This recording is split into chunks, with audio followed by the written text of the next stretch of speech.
and talks about our role in understanding our joint commitment, our joint responsibility towards truth and reconciliation. So I really encourage you to read these two. And with that, I'd like to move us into prayer. I see that someone's already, Sherry, is that you who started recording the session? Andrea did. I did. Thank you so much. Yes, so I wanted to record this session as well. Marvin, if you could please lead us in here. Sure. Please join us in the sign of our faith. In the name of the Father and Son, Holy Spirit, amen. Lord, you gather us together so that in the prayer of our daily lives, we learn how to be allies, build relationships, and accompany. We pray for when we have turned a blind eye to the injustice and inequality in our community with our brothers and sisters. You call us to love as your Son, Jesus Christ, loved. You call us to enter into relationships here today so that we might better encourage one another to be champions for one another. May we learn to be culturally responsive and ultimately to be moved to action. Guide our ways to truth and justice and equality. We ask all of this in the name of Jesus Christ our Lord. Amen. In the name of the Father, Son, Holy Spirit. Amen. Thank you. Thank you, Marvin. I'm going to now unshare and request Sherry to share her PowerPoints. I've already unshared.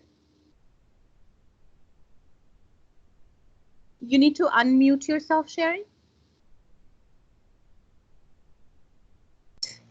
Now I'll share from the current slide. From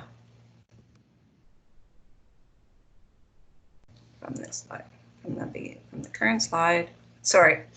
So I just want to, if we could, just kind of, I don't know anybody in the room, so if we could do, just for a few people, so if we could do just a quick round of introductions, and let me know who you are, maybe possibly the land of your ancestors, and possibly one thing that you really, really enjoy doing. So Marvin, do you want to take it away? Sure. So you know me, I'm Marvin, Trustee from Milton. My background is I'm from Goa. Goa is part of India. It used to be a Portuguese colony, and the native language is a language called Konkani. It's a dialect of derived from Sanskrit, which is the old language. And so a lot of this. My second language is basically Konkani, and I speak it well, but I'm bad in writing. But that's okay. Yes, I came to Canada about 18. No, sorry, now it's 19 years now, and learned the system. But I still have to learn a little about our native stuff, native history. I've been to one powwow, and I really loved it. I talked to some chiefs over there, and the amazing people to talk to. But I need to learn a lot. Thank you. Oh, thank you. One thing you like to do? Yeah, one thing I like to do. Yeah. I like to travel up north in Canada. There's still a lot of native lands. The furthest I've been is Manitoulin, and I've really loved the place out there. But I really love to travel up north. Thank you. Thank you. Next. I'll go. Sure. Okay, I'm Tim. I'm Burlington Trustee. My ancestors came probably 5 generations ago from Ireland, both sides of the family. I'm a retired music teacher, and I love to play the guitar. Nice. Thank you. Thank you. I can go next. I'm Patrick Murphy from Trustee from Milton. My ancestors came from Ireland, the same about 4 or 5 generations ago. We have a little bit of Scottish in my family, which we don't talk about. So we'll skip over that. No, I love Scottish people also. I grew up in Châteauguay outside of Montreal, which is separated from Montreal actually by an Indigenous community, Kanawaki. So from my perspective, what's interesting to me is when I was going to high school, we went to school with many Indigenous students, quite a few, I would say in the several hundreds. Over that time, the Indigenous community became more autonomous. So they developed their own high schools, developed their own police force. And in the result of that, though, the communities became more isolated. We had less interaction with Indigenous people. and that really had a negative impact. So it's a really interesting to me, an interesting dichotomy where we have a community becoming more autonomous and independent and being able to protect and develop their cultural, but at the same time becoming more isolated from other communities. So that's kind of the perspective that I have. And what I like to do, I like to be involved in my children's activities, coaching, sports, and what have you, whatever they're involved with. Thank you. Wonderful. Thank you so much. Next. Good morning, Sherry. My name is Peter DeRosa. Thank you for doing this morning. My family came here in 1959. I was 4 years old then. We immigrated from Italy. It's a typical immigrant story that I have to tell.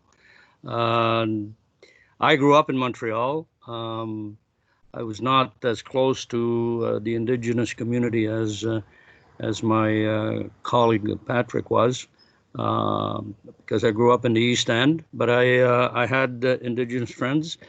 I have an appreciation for the situation. Let's see, what do I like to do? My wife and I, a few years ago, discovered long walks. We did the Camino in Spain, and we went on to do another 2 long walks after that. So again, thank you for doing this for us. Thank you. Next.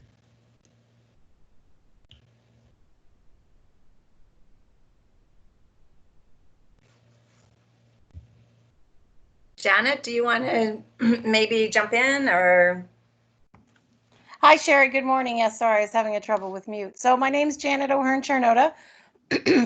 Excuse me, from North Halton. My father's side, we're a couple generations back from Ireland. On my mother's side, she came from Wales, a couple generations back. So a mix of Welsh and Irish. I grew up in Etobicoke. Now I live in Georgetown. And I love to do anything with my family and close friends. And that means anything. Nice. As long as I can spend time with them, I'm happy. Thank you.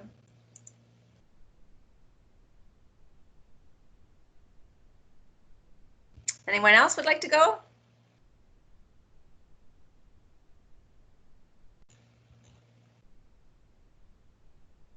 Is that everyone then? I think there's Vince.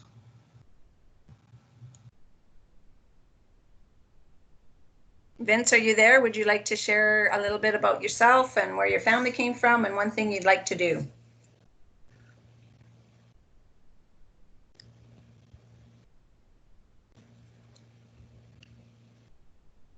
Okay, so maybe he might have stepped away, not quite sure. Anyhow, my name is Sherry Saville, and thanks so much for the introduction, Marvin. I too have a settler identity as well. My father came from Cheshire, England, and he immigrated here in probably about 1911. And he was a lot older than my mom. They were married before I was born, but my mom is also Cree. My mom comes from Treaty 6 territory, and we're going to talk about the treaty areas in Canada. So you would know Treaty 6 if I said Saskatchewan. So that's where my roots come from, is in Saskatchewan. And so I have those two identities, but I never knew my father. My father had passed away, died in a working accident when I was about 18 months old. And so my mom is the one who raised me. As Marvin said, that all my aunts and uncles went to residential school, and so I'm the first generation of I'm just the first generation of that no government will ever come and take my kids away. No government will ever come into my house and tell me what I can and cannot do. I have 3 beautiful daughters. I've been married for almost 30 years. And we make Milton our home. What I like to do is I'm a prolific reader, love to read, and I still am learning an awful lot about even who I am as an Indigenous person, as an Indigenous woman. And I love sharing what I know. I don't know very much. I know maybe this much, but I still like to learn and do what I do. I love doing what I do. And you know, Marvin also said the 60 scoop. If you don't know what the 60 scoop is, that's again where if our mums and fathers were taken away to residential school, and when they left residential school, in order for them to come back, they were now assimilated and enfranchised. So when my mom and her siblings left residential school, they couldn't live on the reserve any longer because now they were considered civilized or enfranchised. And so my granny had to end up getting a house just outside of the reserve to live. But that still didn't satisfy the federal government. So the federal government and the provinces were still scooping up kids. We had you know, if they saw a single mom, a single Indigenous woman, and we weren't called Indigenous back then, if they saw a single woman with kids, they would come and intervene and scoop those kids away. There was absolutely no reason for them to take us away from our mom. And it was, you know, they took us away because maybe poverty.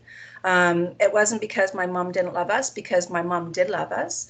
And it was probably, you know, poverty, and then we didn't all have the colonial or the Western, you know, bedrooms, right? We didn't have one bedroom per person, and that was viewed upon them as being, you know, neglected, right? And that was their words. So for the first 9 years of my life, I didn't grow up with my family. And then when I was 9 years old, we were reunited with my brothers and sisters. And so it's a bit strange when you're 8 or 9 and going back home to people that you kind of knew about, but you didn't really know. And so learning about who my family was and my sisters and stuff like that, that's, you know, that's what that 60 scoop is. You'll hear a little bit about it in the news that there is a class action suit right now for the survivors of the 60 scoop, just like there was a class action suit for the survivors of residential school. And we'll talk a little bit about that later on. I just want to get into, I think I'm gonna, hopefully I'll do this no problem, and I won't have any, whoops, just wait, let me just see if I shared the right one. No, I want to share this one. And just hold on a minute. There we go. Can you see this screen, this blue screen? Yes. Yeah. Perfect.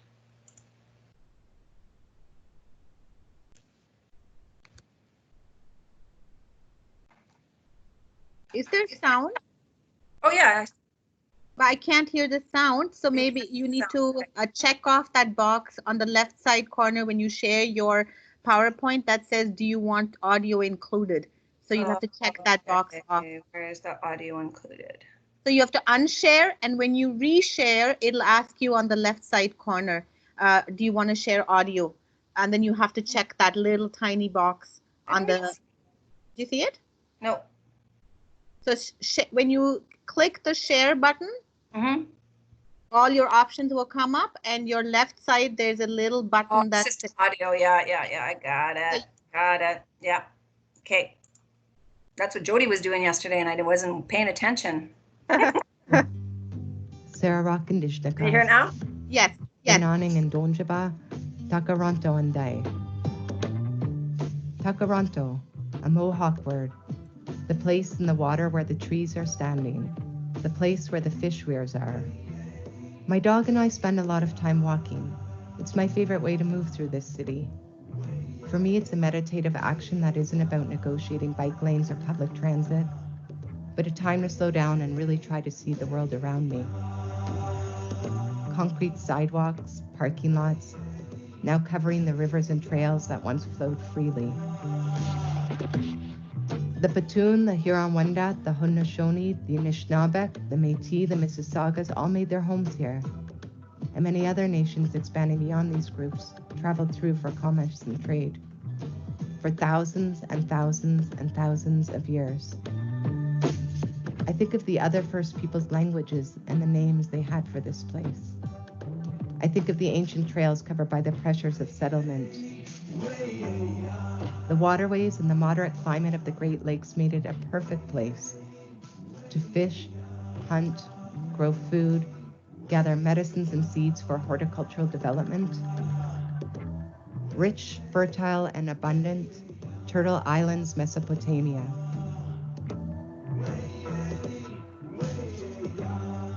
Many First Peoples and their goods traveled from here all the way to the Mississippi and back. Whenever I travel somewhere new, I try to find out whose land I'm on, and I ask, who are the original occupants here?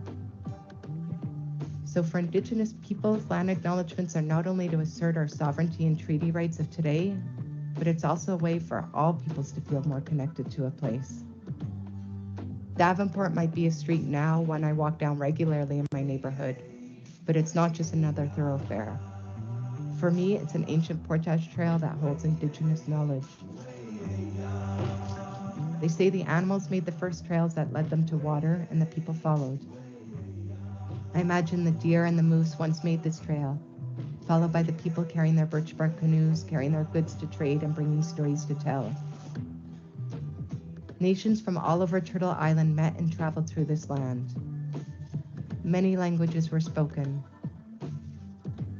Alliances and decisions were made. People from different nations met and intermarried. The dish with one spoon treaty was made. Takaranto was a meeting place and land made up of sophisticated and cosmopolitan peoples and cultures that I see reflected in the city today. I wonder, is it something in the land and the water? Land acknowledgements might seem like a small and simple gesture, but like many of our ways, they are intended to have more impact and hold more meaning than the words alone. If we pride ourselves on diversity and equality, shouldn't our story include Indigenous peoples? In this era of reconciliation, we need to share the truth first.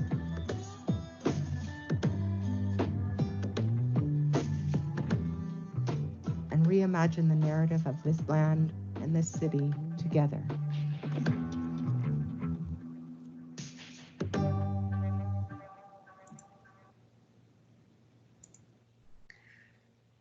So as you can see just from that brief little video of what the honoring of the land is, right? It's more than just saying those words. It's really connecting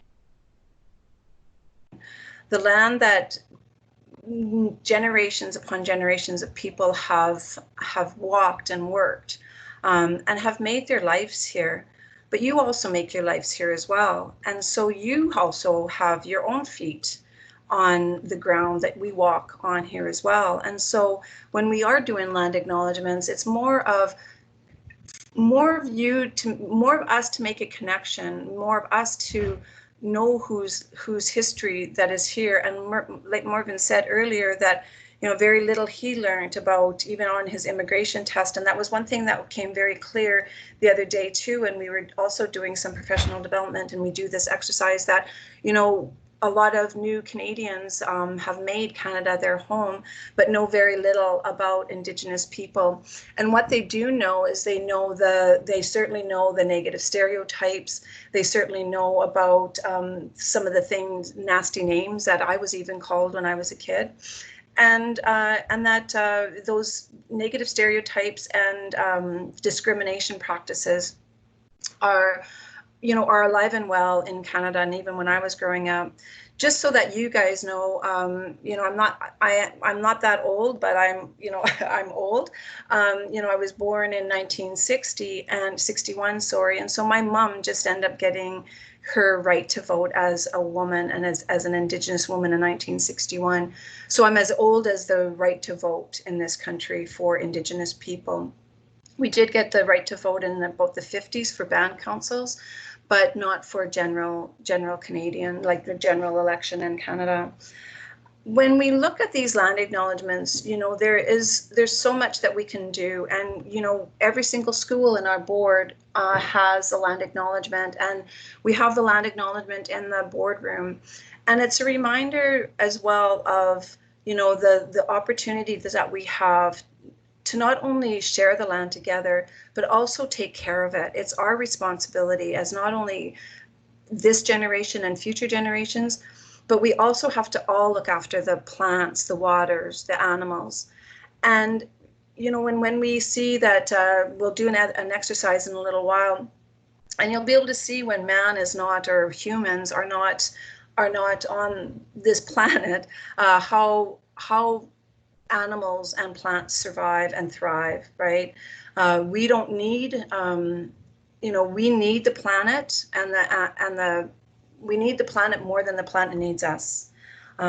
If we were to perish tomorrow and something happened, the planet would be fine. The waters would run clear, the trees would thrive and survive, and the animals would be out scurrying around. And so when we're looking at this land acknowledgement, it's just not just rote to read it, to really take some time to be reflective, center yourself, really take some time to look at those things. I've said numerous times when I've done these things is that when we look at that land acknowledgement, that could be somebody's PhD, because there's so much knowledge in there when we're looking at biodiversity, when we're looking at animal husbandry, when we are looking at even the stars and astrology, when we're looking at the sun and the moon, what that means, the changing of the weather, the changing of the seasons. We're coming up to the summer solstice pretty soon. And so those are always recognized as well within within the teachings that we have. I'm just wondering, does anybody have any questions, any comments about the last video that you saw? Question here.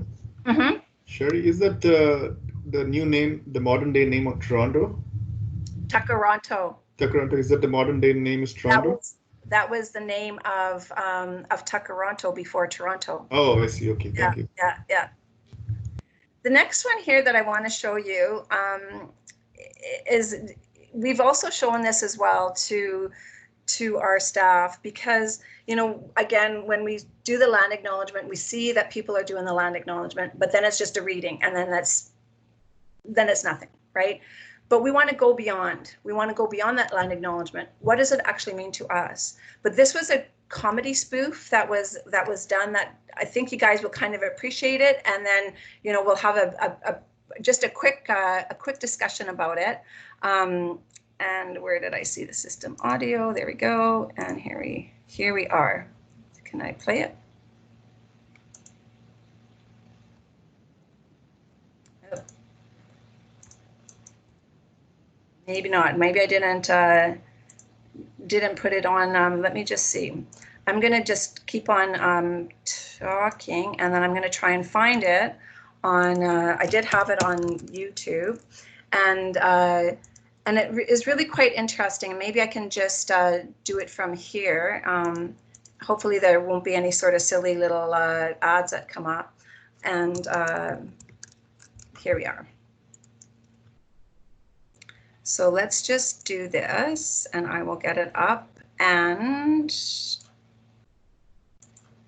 I'll just play.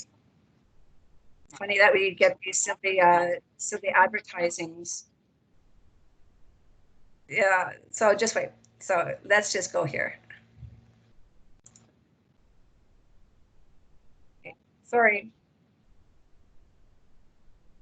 I did try and embed it. So here we are. Just hold on, and I'll switch to share my screen.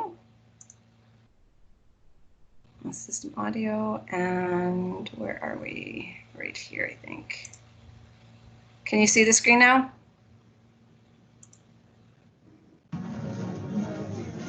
Yes. Yes. Yes. Yes. Hello. Hello. First, I'd like to remind everyone here to turn off your cell phones. Before we begin this evening's performance, we would like to acknowledge that this theater stands on territory of the Anishinaabe, the Haudenosaunee, the Huron-Wendat, and the Petun First Nations. We are also mindful of broken covenants and the need to make right with all our relations. And now, please enjoy the show.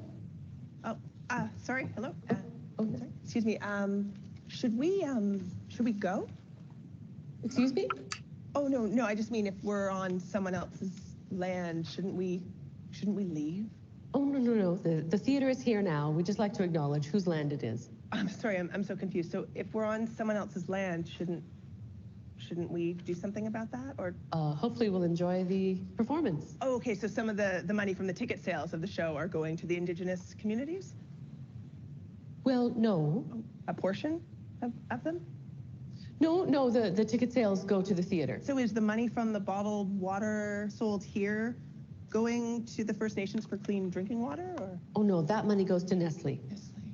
They're a sponsor. I'm so sorry. I'm so confused. So whose land are we on? What are we doing? It's a dialogue. How are we making right? Well, there's a plaque you can read in the lobby. I don't understand. I'm getting a message from the stage manager that we need to begin the show, so please take your seats. But have a good time. But good night. So sit down. Enjoy. So, again, just putting it out there, that we don't want to get into that whole route of just reading the land acknowledgement without really going beyond that land acknowledgement. So, you can see that, because I've been to numerous plays before COVID and things like that, that they would do it, but they would never mention that where some of the ticket sales were going, or even having that relationship with the First Nation or the community. And so, we played this a few times in some of our professional development, and we do get chuckles, but we also are wanting people to kind of be reflective of the reasons why we're doing this. Now, this is not something that Halton Catholic District School Board decided to let's do an honoring of the land. This was also one of the 94 calls to action within the Truth and Reconciliation, just for us to start having a dialogue about whose land whose land that we are on traditionally. Yes, we know that we all are living here. We all have made our homes here. We've purchased land. We have, we have our families and stuff, and nobody's saying anything different, that's not your reality. But your reality also includes a shared history. And so you do have a shared history with Indigenous people. And when we're talking about Indigenous people as well, who's when we're looking at the amount of Indigenous people that were here, all we have to do is just look at some of this what we call Turtle Island. And prior to colonization, on the screen here, you can see how many nations that were here. Maybe I'll just do it this way so you can see, that how many nations were here, from the Cree, Algonquin, Chippewa, all the way up to, and these are not names that are called now. This is, just want to let you know that this is an anthropological linguistic grouping. And so up here on the top, up north, up here per se, we don't call Inuit Eskimo anymore. So this is just the linguistic grouping of what I want to show you. But I also want to show you of how many nations were here. Prior to colonization, I believe that there's estimates about 90 million Indigenous people that occupied Turtle Island. And when we say Turtle Island, we say it because North America looks like a turtle. When this would be the head, can you see my cursor? Yes. Okay, so this would be the head, and here this would be the body, and here's the tail down here. And you have the two flippers, down in Florida, and California, and Baja. And then the other two is up here in Alaska, and as well over here in the eastern part of Canada. And so again, we're going to do an exercise in a little bit, just about creation stories. And we've always known that we were placed here from our creation stories. And so you can see how large, how many Indigenous people had lived here. and various affiliations of different people, different nations, different tribes. And and even just using that word tribes had an affiliation. They had certain protocols, they had certain norms and values. And and now we call, and we had reserves in Canada. They're still called reserves, but we would rather put it in as a First Nation, because reserves sound, it's a colonized term, and it's something that the Indian Affairs and the Indian Act had given us. It's not something that we gave ourselves. And so part of decolonizing is also relearning and restating certain things. So we call First Nations because we are, the first people that lived here. But when you go down here where the Six Nations are, down here with Mohawk, Oneida, Onondaga, Cayuga, they would, if you said Aboriginal to them, because we were called Aboriginal, we were all grouped together within the Canadian Constitution, Section 35, which stated that Aboriginal people will consist of First Nations, Métis, and Inuit. But when you talk to a Haudenosaunee person, Aboriginal to them is not a word that they would describe themselves, because as far as they're concerned, Aboriginal has two words. The prefix is ab and original, and they are the original people of that particular area. They have roots down in the northern part of what we now know as United States. And during the War of Independence, or maybe it was during 1784, where there was a war and they sided with the British, and they were pushed out of New York. So they lost close to 1 million acres. But Sir Frederick, the governor at that time, Frederick Haldeman, had promised the Confederacy 950,000 acres on either side of the Grand River for their loyalty to the Crown. And so when we hear about land claims that are happening or disputes, especially along the Grand River, that is land that was promised to them by Haldeman, and that's called the Haldeman Tract. And maybe we'll have some time to talk about land claims. But again, I just wanted to show you the groupings, not the groupings, but the nations and the linguistic nations of what we now know as Canada, or what we say as Turtle Island. And it's interesting when I go into schools, because, I'll say, like, why do you think it's called Turtle Island? And then they'll look at the map and then it's kind of like, because it looks like a turtle. And it's really, really interesting to see the excitement when they see that, yeah, there is an image of Canada or North America, and it does look like a turtle. There was agreements that was here. We knew that people were coming, and we also wanted to make room for them. And so one of the things was this two-row wampum, which here it states that the two purple rows represent the Indigenous people and the newcomers.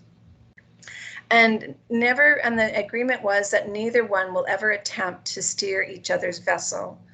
That means that neither one will attempt to tell the other how to run their affairs, to put what laws that are in place, who should be considered an Indigenous person, who is not, and that those purple rows represent their way, the Dutch way of life, or the newcomer's way of life, and the Indigenous way of life. And then the three rows representing it was meant to be like, in a sense, your protocol, right?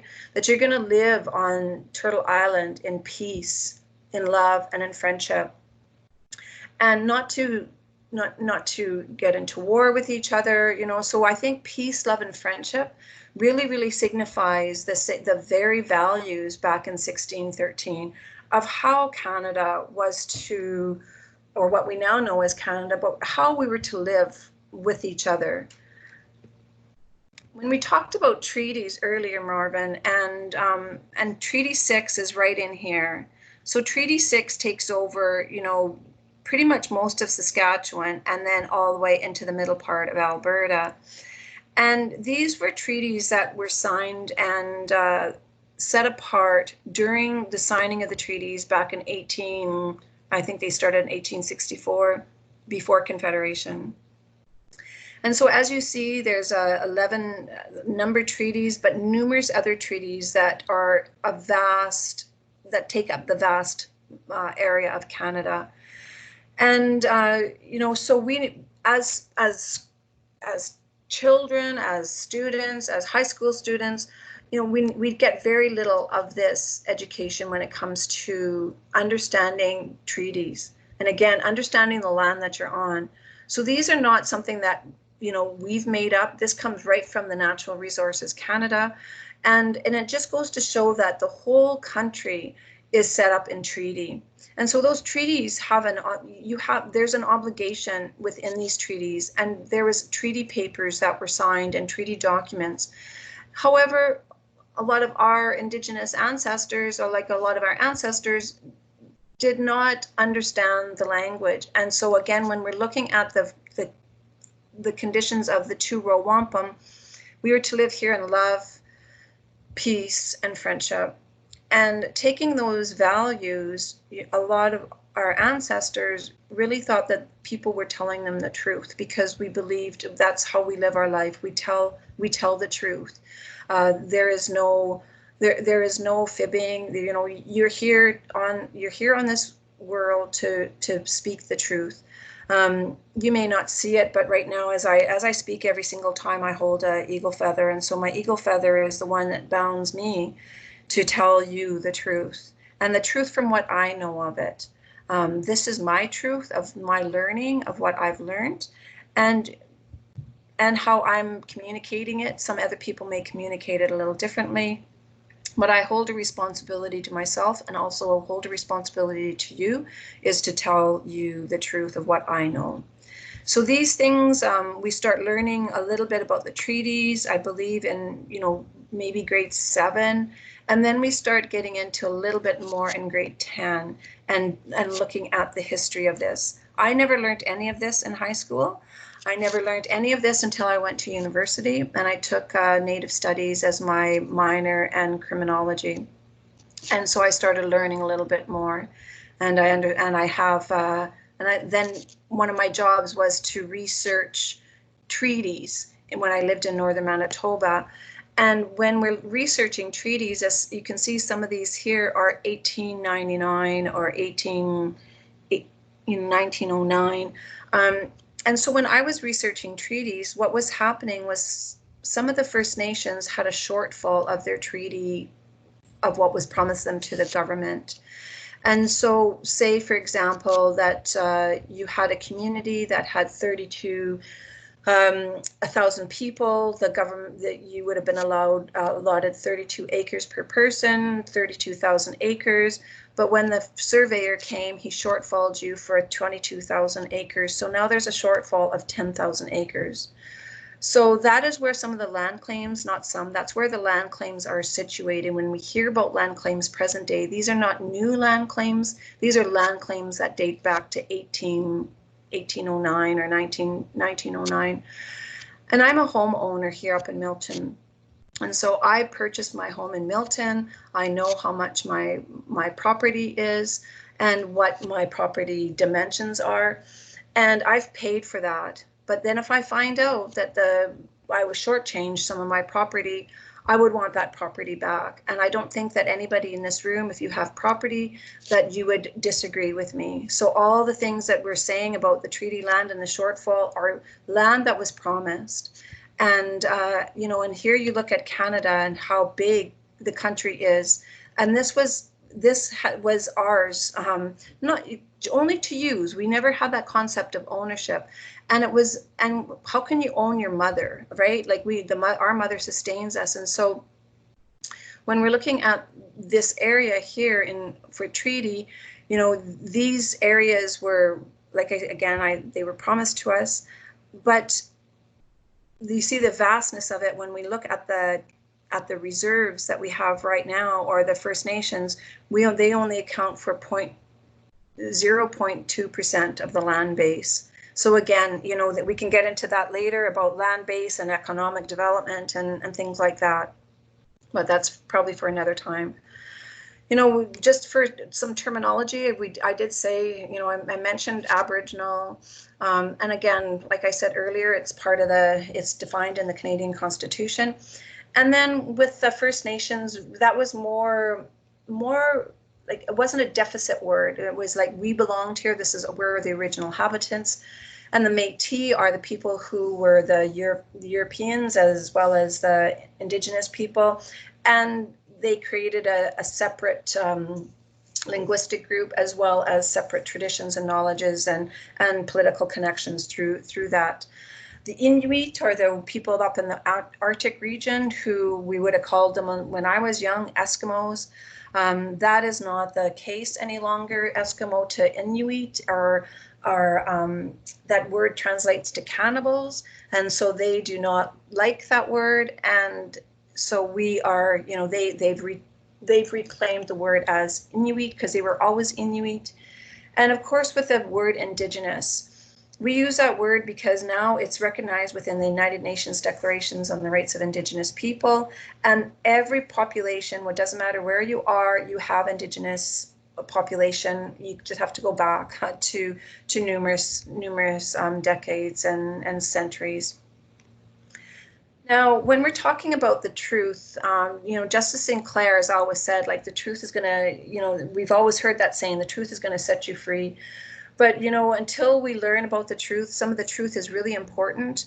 But, you know, I'm not here to name and blame and shame. I'm just here to speak my truth and tell you what I know as part of being the truth.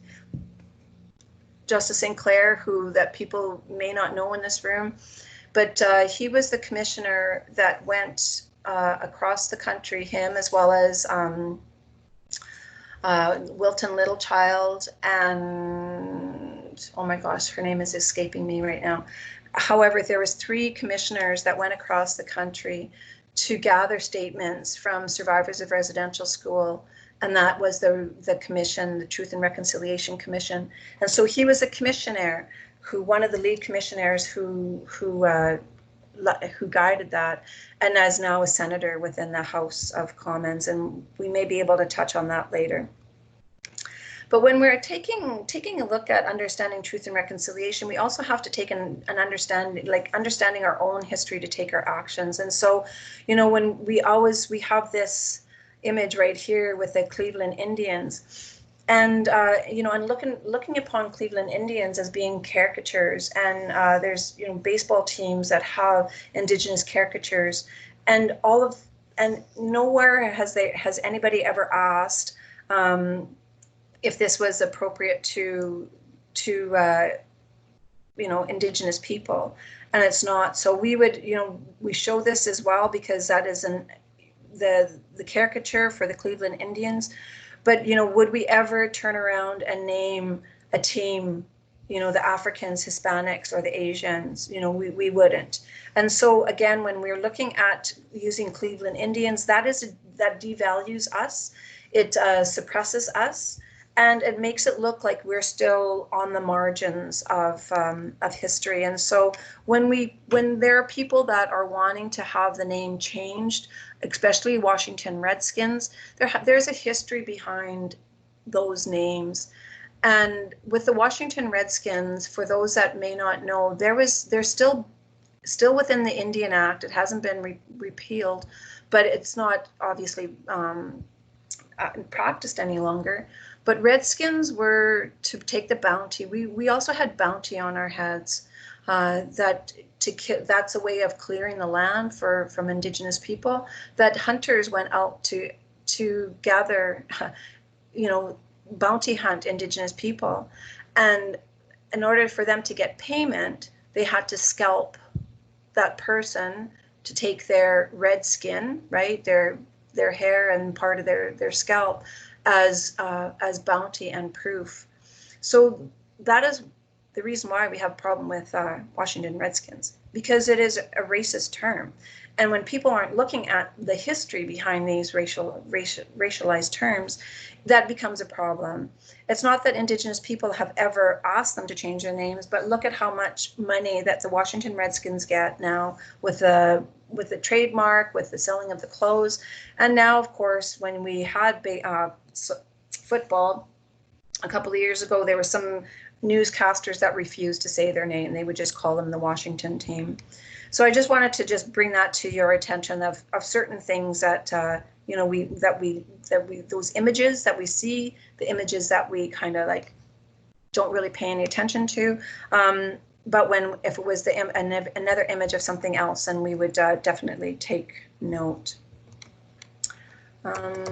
Where's my PowerPoint here? Let's not, oh, here we go.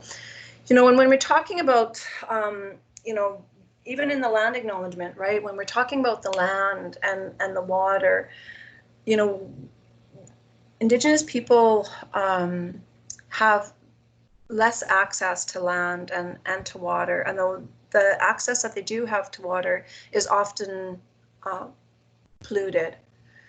We know for a fact that up in Grassy Narrows First Nation, they've had mercury in their water for the last 30 years. Now, if we had mercury in our water in Milton or in Oakville, that would be a totally different story. That would never happen. And I believe there's a trustee in here from Milton. And remember last year when the water was, there was a water main pipe broke, and I think there was a certain, and my area had no water for a whole weekend. But we had access to water, and we had access to clean drinking water, and it just inconvenienced us. However, you know, it was something that that was really negative comments about the water in Milton, like, you know, we have to go to the grocery store and look at how much they've charged us, and, you know, things like that they were saying. And it was kind of like, well, you know, when we go up to First Nations communities, you know, it's unlikely that they're going to have clean drinking water. And, you know, and it's not because they don't know how to manage their water. It is because corporations have gone up there and put the tail spawnings of, like, or the leaching from a mine or whatever has gone back into that water. And so that's how come some of the water gets polluted, as well as when we hear about water backing up and sewages backing up in northern communities. It's because companies like De Beers has released a whole bunch of water into the water system, and of course, when you're having that much water, of course it's going to rise up and pollute their water system. We see these at times. I was just talking about Grassy Narrows. You know, in Grassy Narrows, again, 30 years without clean drinking water. And when we have kids up north and people up north that we have logging companies that are going up there and then just taking the land, taking the trees without any respect to the First Nations people that live there and make those areas their homes. You know, we talk, there's an awful lot that's happening in the world, but then it's horrible what's happening. We also have a missing and murdered Indigenous women and girls, and the final report was released last year that probably well over 3,000 missing and murdered Indigenous women and girls have gone missing from 19, well, probably earlier than that, but then when they started collecting data was about 1980. And the 1,000 victims that are on here was what the RCMP have come forward, but the Native Women's Association has done their own database, and they've read out the names last year, and it was well over 3,500, if not 4,000 missing and murdered Indigenous women and girls. And if it was other members of the population, you know, there would be an inquiry, and so that's why that inquiry happened last year. And and there was, I don't know how many recommendations that it was in there, but it's all based on systemic racism, It based on the police brutality. It based on no investigation within when your family has gone missing. And I know that as an Indigenous woman here, I'm 12 times more likely to die than any other woman that's in this room. And that's astonishing statistics. I don't know if you think, I think it's higher than that actually. I feel that it's, but anyhow, I'll double check that statistic. I think it's 1 in 4. Anyhow, you know, so I'm more likely to die at the hands of a non-Indigenous person than a female.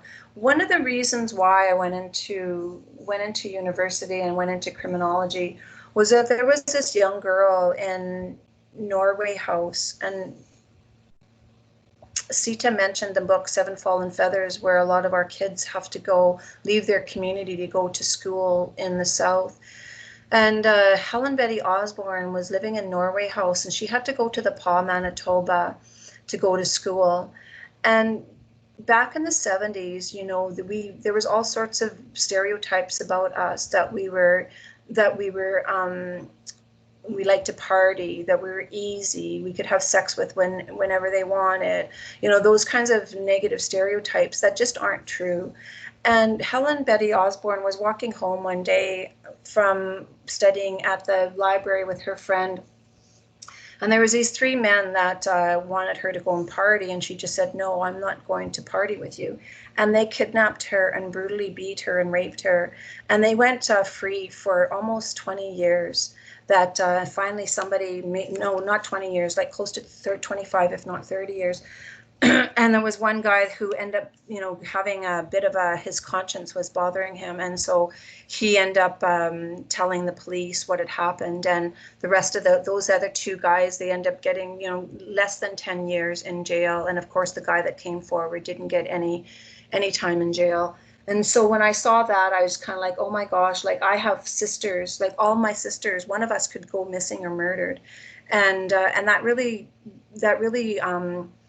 compelled me to do something, compelled me to go to university, to compel me to learn a little bit more about why there's these discrepancies and this discrimination within our country with Indigenous people. I know my mom was treated just horribly when we were living in Prince Albert, and there was even a time in Canada where, you know, not only with Indigenous people, but, you know, Irish people, there are no Irish, no Indians, and no dogs to be served in Canada.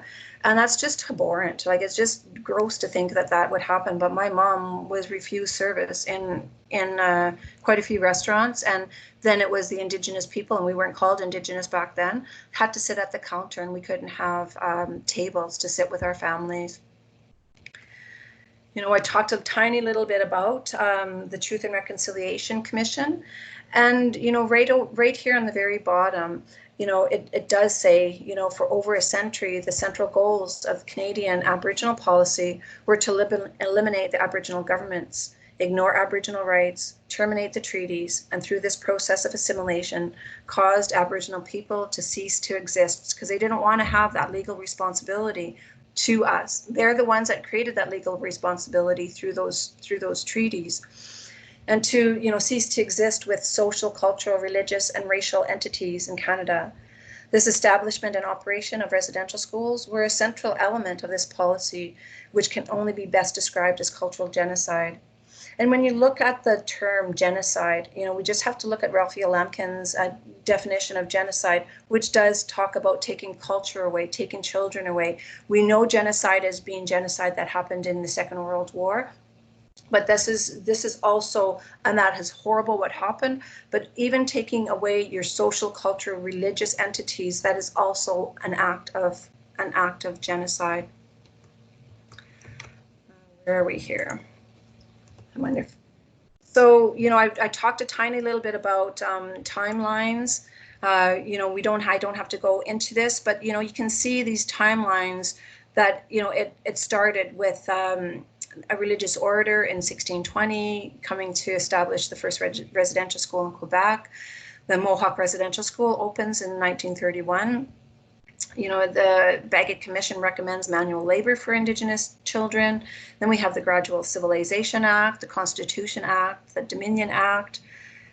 So, you know, what you can see here is policy after policy of Indigenous people. Let me just see, did I go back? Here's the Mohawk Residential School for those that have not been there.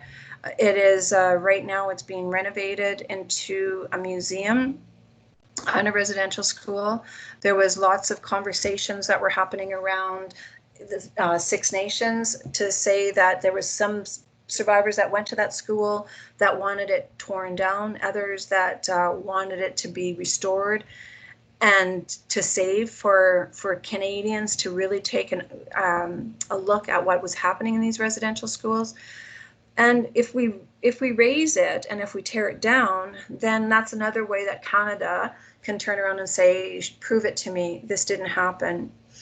And when you see these residential schools, you know, the girls were normally on one side and the boys on the other, and on the top left-hand or right-hand corner, Thomas More went to school in, you know, in his went into his school like this, but came out with, you know, the traditional Western wear.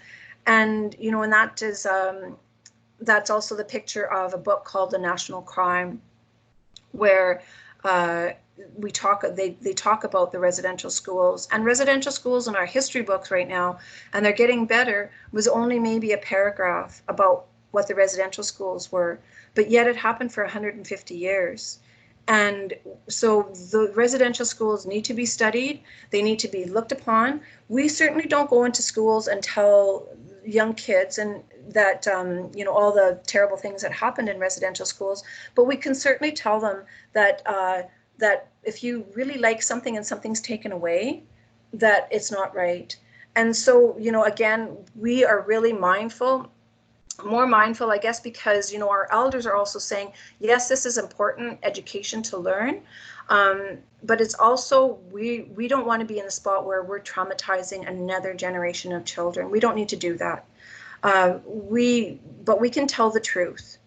We need to tell the truth because the schools were run by religious orders, and not one religious order is innocent in this, right from the Mennonites to the Catholic Church to Presbyterian, Baptist, like you name it. Every single religious order had a hand in the residential schools. And again, you know, we right now with the residential school, the Brantford residential school, it is renovated, and you can contribute a donation or anything like that, and it's called Save the Evidence. And so probably by maybe by 2021, it will be open to public. And then for a while, we were taking grade 10s there. We would make a full day of it, and there's a museum on the left-hand side of the building that you can't see, but we would go in there, and there would be interpreters that would be with us. And then we would go into the residential school. And of course, they're in an educational institution as well, and they're a museum. And so they know how much information that they can give to kids as well. And again, we're not going out there traumatizing them, but it's just this ominous thing that is in Brantford, that even the people in Brantford, Ontario, had no idea that this school was a school that they're now learning. They just thought it was just an institution for Indigenous kids that came to school, and that their school was just the same as other schools. Now we're going to be taking a break in about 5 more minutes, so just bear with me. We talk a little bit about smallpox and how it affected Indigenous people, and it kind of is in how the pandemic and the coronavirus is affecting us, and where we are, and we're staying at home, and we're not gathering in large places. We also back in the day also knew that people were sick, and we stayed away from them. We made our own dishes. We ate from this one bowl kind of thing, or our own bowls, our own dishes, not to spread the disease. But in order for the land to be cleared, there has been proof that Jeffrey Amherst, there was blankets that were infected with smallpox, and so it really made an awful lot of our communities, disease-ridden, weak, and a lot of our men that couldn't provide for their families. I don't know why this is taking the. So when we're talking about land, again, when a lot of Canadians came to Canada, they were promised free land. And it was land that they never, ever purchased from the Indigenous people. There might have been treaties, but those treaties were never honored. And then so when we're looking at land, some of these posters was what was sent to Europe to encourage people to come to Canada. And of course, in Europe, back in the day, you just have to remember that it was unlikely if you were from Europe or England or any of the European countries, it might have been unlikely that you would ever own land because of the feudal system that was in place. And so this was very attractive for an awful lot of newcomers or immigrants that had come to Canada with the promise of land. But then whose land were they getting? And maybe we could go back far enough to say that, the government gave my family some land in order to settle here in Canada. So again, just a few more dates, and as you can see, there are so many policies in place for Indigenous people that wasn't the same as new Canadians that were coming, and they never had the same prohibitions. They could still practice their language, their ceremonies. And more importantly, their Christian ceremonies. This was going to be a country that was based on Christian values. And if you were, we know that there is differences between the Reformation with Catholicism as well as Protestant, and in those battles that had happened in your history as well. And in Canada, this was going to be a land of Christian values. And, so of course our ceremonies would have to be banned because that's not a Christian ceremony. And, and then different things that started happening that, started learning a little bit more about the physical and sexual abuse in some of the schools. And that in 1892, this is when the federal government enters into agreements with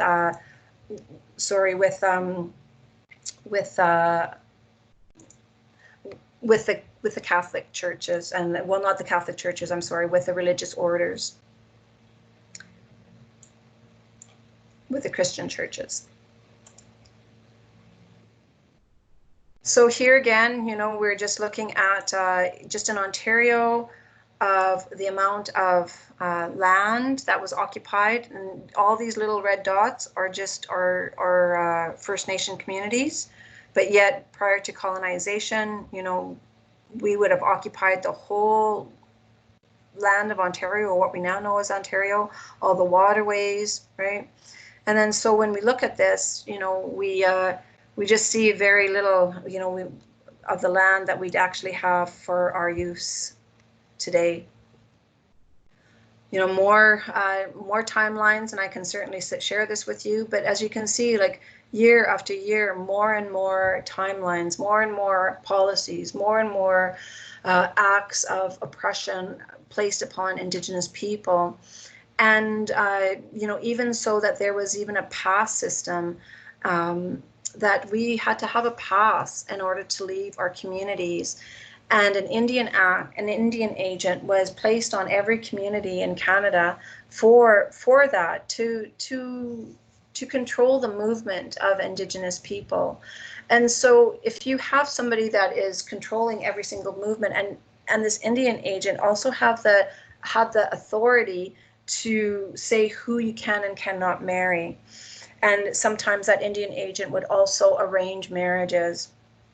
And when we talk about the pass system, this is something that it was not an order in council, but it was practiced by the Canadian government for quite a few years. And that pass system is what prevented us from participating in the economy. We needed a pass in order to sell our cattle. We needed a pass in order to sell our produce or our game. And then when we started selling and doing it, if we did get a pass, we became very, like, our farmers and our elders, like our ancestors, were very, very successful in farming. And so now that's put a threat to the non-Indigenous people, that we couldn't have a successful Indigenous farmer, because now that person has taken away my right to have make a living. And so that's where this pass system really came into effect. A lot of crops laid fallow in the fields, and a lot of the cattle would have had to been slaughtered just to feed, just so that it would be used for the community. Here's another residential school called Shingwak. This was a residential school, I believe, now in Sault Ste. Marie, and it is now turned into a university. I believe it's called Shingwak's University. And, you know, in the treaties, the signing of the treaties, it's not like our ancestors ever did not want education, but it was education that you know, the education system that was set up for Indigenous people was not what our ancestors had agreed on. We never said that it was okay to take our kids away and put them in residential schools. And, but we also know that our elders and knowledge holders, it also said that, you know, education was what we would call the white buffalo, and education would able us to participate and take up jobs and play different jobs and stations in life, to be a lawyer, a doctor. And if you went to university back in the day to become a lawyer or a doctor, your status was revoked. Like, you were no longer considered an Indigenous person. And it would be, you know, like, it's kind of ridiculous, because, like, if you become educated and you do all these things, you are no longer considered the person who you are. And so that is where this whole lack of identity and you know, you're going between identities and trying to figure out what was going on. Here's residential schools that you can see that populated throughout Canada. My mom, we lived around here. Her residential school was down here, Birtle, Manitoba. So, sorry, that's how far she had to go to residential school when she was 9 years old. I'm going to stop it here right now, if you don't mind, just so that, sorry, that we can take a bit of a break and I can get some water. Do you mind if we just take a 5-minute break? If you want to take a question, Pardon? If there's any questions or oh yes, if there's any questions or comments, we can certainly take that now, and then we can take a break. Any questions or comments? Sometimes my laptop glitches and I don't see the hand up. If anybody had a question or comment. Sherry, just one question here. I've been hearing that native languages are on the decline. Can you talk about it sometime later? Oh yes, certainly. Later, yeah. I can even just talk about it now, because we were forbidden from speaking our language. So that's how come there's a decline in it. And there's now us that are educated and wanting to revitalize. And so, sorry, the last federal budget, I believe that there was close to $25 million given to language acquisition. And so that's where that comes from. There's very few of our speakers that can speak our original languages. And so that's where that decline is also coming from as well. But there is a group of young people that are revitalizing the language and having language camps to have, you know, just to be immersed into our language. And so that's where that comes from. Okay, thanks. Any other questions? I don't see anything, but maybe it takes a couple minutes to unmute or to type in questions.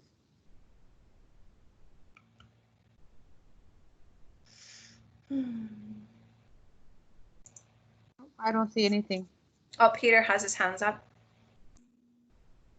Oh, I don't. Thank you, Sherry. It's really only an observation, and one of the maps of Ontario that showed all these the red dots. There's one thought that came to my mind immediately, and that's I don't know whether this was by design or what, but the red dots are far spread apart from each other, which is reminds me of a little bit of the term divide and conquer. If a community is split up by distances, especially in those days, communication, language, culture, it was difficult for the community, I would imagine, to come together to hold on to their identity. For sure. I would like to think that in this day of communication, globalization, the tools that we have at our disposal through media, all that is available, hopefully, for the community to reconnect with themselves, reinvigor the languages, people connecting with each other. Hoping it's helping out. So. Yeah, just so you know, I also, in my spare time, I'm a co-chair of the Arctic Rose Foundation, which is Susan LeGluckart's foundation, and she comes from Rankin Inlet. And just for example, the cost of internet up in Rankin Inlet is $500 a month. Wow. So there's an awful lot of work that needs to be done right now, where they're looking at getting fiber optic up there, but it's very, very expensive, and people cannot afford internet. And so even during this time of digital learning, a lot of kids aren't doing any of the learning. They may have to go maybe to the band council or the youth center where there is free internet, but then it will slow it down. So I've been up to Big Trout Lake, which we would know as Big Trout Lake, but it's called Kitchename Kusip in Innuwag, and it's 250 kilometers south of Fort Severn. And even though that's a large community, about 1,500 people that lived there, not everybody had internet because it was so expensive, and the food is astronomically expensive up there. And when we go to Costco now and see, like, I'm not paying a roast for $70, like, are you crazy? But, up there would be like 120, in order to have any sort of food. So those kinds of things we're not even talking about yet. Like, we bring the cost of, when I go into schools and I show them the pictures of some of the cost of the merchandise up there, they're just kind of like, how can you afford to not live up there, but how can you afford to eat? People aren't going to come down south because that's their homeland. That's like me leaving Milton and then going and camping out at Ceda's place. So I'm not. There would appear that these are concrete, actionable items that one can do to bring great benefit to the community, and easy access to the technology, easy access to the communication lines that are now available that bring people together, would seem to me as a very, very key item to be able to action to get some immediate, tangible results. We just have to look at other countries. Norway has one of the best fiber optic plans or infrastructure in the world, that you can be up on the mountain, up on a fjord, and still get internet connection. So there is, it's the political will. Yeah. Thank you. Thank you. Any other questions? And then we can take maybe a 10-minute break. Sure. I don't see any else, but actually, Sherry, I see Tim's hand up. Oh, hi, Tim. Thank you, Andrea. Hi, Sherry. How are you? Good. How are you? Good. I see you studied in Saskatchewan. I had the privilege of last summer going to Saskatchewan, Saskatoon, going to Batoche. Yes, awesome. Laying in the rifle pits. And I was wondering, at this time when we're really looking at our history closely, if this might be someone like Louis Riel, Gabriel Dumont, if maybe we could exclaim their will to make a difference. And I just wondered if the Cree saw them in that kind of light. Yeah, and we view Louis Riel as totally different, but of course, in our revised curriculum too in Canadian World Studies, there is the history is being rewritten in a sense for what we're teaching our students, and that's an awesome, like to look at Louis Riel, like he was taking on Canada, and then we don't even look at the Métis were the first people to ever have a Gatling gun pointed at them, right? We had the Gatling gun, the Orangemen from Orangeville going to Saskatchewan to be part of the rebellion. And so sometimes when we know the history, we don't want to know the history. Right? It's very uncomfortable for people to learn that piece of history. And but yeah, Louis Riel, like I think he's already been pardoned, and he's viewed as obviously the grandfather of Métis, and to really keep that Métis heritage alive and to be very, very proud. And you've been to Batoche, so you know that they've been gathering there for 135 years. This year will be the only year that they won't gather, but they'll maybe do a virtual event like we did yesterday. But yeah, Batoche is absolutely a beautiful spot. Thank you. I recommend it to anybody. It really affected me. Thanks. Yeah, you're welcome.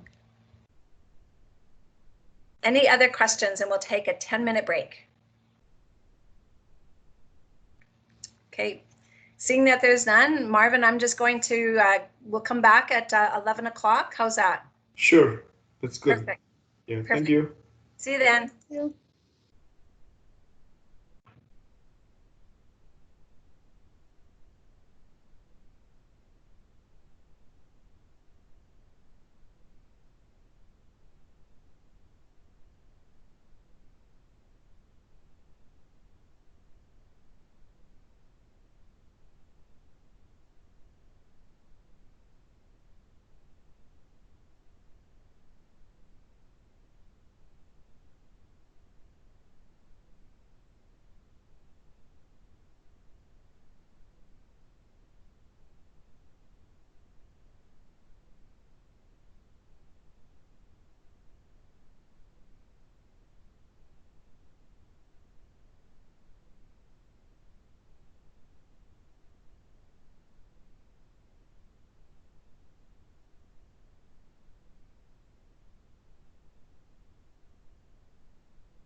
So hello, everyone. Hope you had a good 10-minute break and I went and grabbed my coffee. My father-in-law comes over every Saturday for coffee, so I had to quickly go down there and say hello and then come back upstairs. So is everybody back in the room?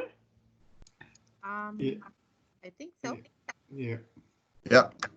Perfect.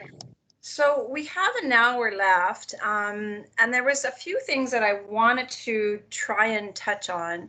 One of them was an exercise that we did, and I thought it was really, really key to try and to share it with this group here as well. And it's just, Sita, do you want to cue your video? Sure. And it's what it is we're gonna kind of go into a traditional, like a creation story as well as a Christian creation story, just so that we can kind of see the difference between Indigenous worldview and Western worldview. And some people might see me holding this feather. So this is, I stroke this, and again, like what I was saying earlier, is that this is kind of what keeps me on track and keeps me focused, that this is my truth-telling holder, but it gives me a sense of security and grounds me. So if you see that I have this feather every once in a while that comes into the camera, you'll know that this is my like security blanket in a sense. So anyhow, we're going to go into this. I'm going to read both sides because I didn't have time to ask anybody to turn around and read it.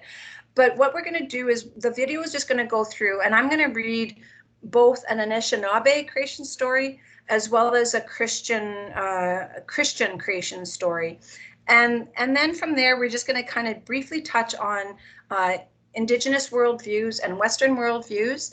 And then if we have time, I just wanted to do some quick exercises with you about statements that I'll read. And then in the chat box, you can put how you feel in one word. And then from there, we'll take some questions, and then that will probably put us up right into 12 o'clock. Is that okay with everyone? Sounds good. Perfect. Let's do it then, Sita. Okay, can you see my screen sharing? Yep. Okay, I'm going to hit play. Yep.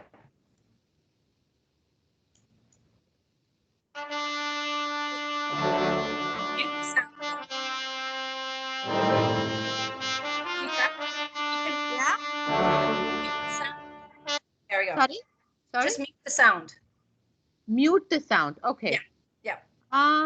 Okay, I don't know whether I can do that. I can try. Oh, do I have to do it from here? Done. Okay, perfect. So I'm just going to start from the creation story. In the beginning, there was no earth or sky or sea or animals. And then God spoke in the darkness, "Let there be light." And right away there was light, scattering the darkness and showing infinite space. "That is good," said God. "From now on, when it is dark, there will be night. And when it is light, it will be day." Evening came and the night passed, and the light returned. And that was the first day. When the earth was young, it had a family. The moon is called Grandmother Moon, and the sun is called Grandfather. This family is the basis of all creation in the universe. This family was created by Gitche Manitou, the creator. The earth is said to be a woman. She preceded man, and her name is Mother Earth, because all living things live from her gifts.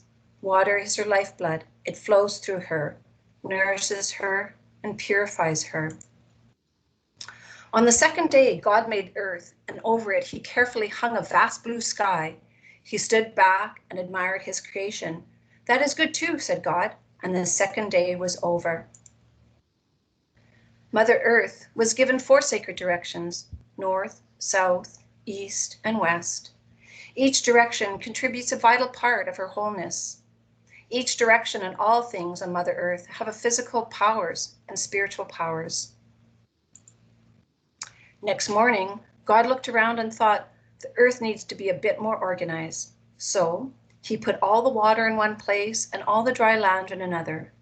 When he had finished that, God made plants to cover the land. Dandelions and daffodils appeared. All sorts of trees and grasses began to grow. It's looking great, said God, and that was the end of the third day. When she was young, Mother Earth was filled with beauty. The Creator sent his singers and all forms of birds to carry the seeds of life to all the four sacred directions. Life was spread across the land. The Creator placed the swimming creatures in the water, placed the crawling things and the four-legged animals on the land. He gave life to all the plants and insects of the world. All parts of life lived in harmony with each other on Mother Earth. On the fourth day, God looked around and thought, the daylight still needs a bit more work, and the night is just too dark. So he made the sun to light the sky during the day, and the moon and the stars add a bit of sparkle to the night. He hung them in the sky and stepped back and looked at his work. That is coming along very well, said God. The next day, God turned his attention to the water and collected it in he had collected in the oceans. I wanted these waters teeming with life. As soon as he said it, it was so.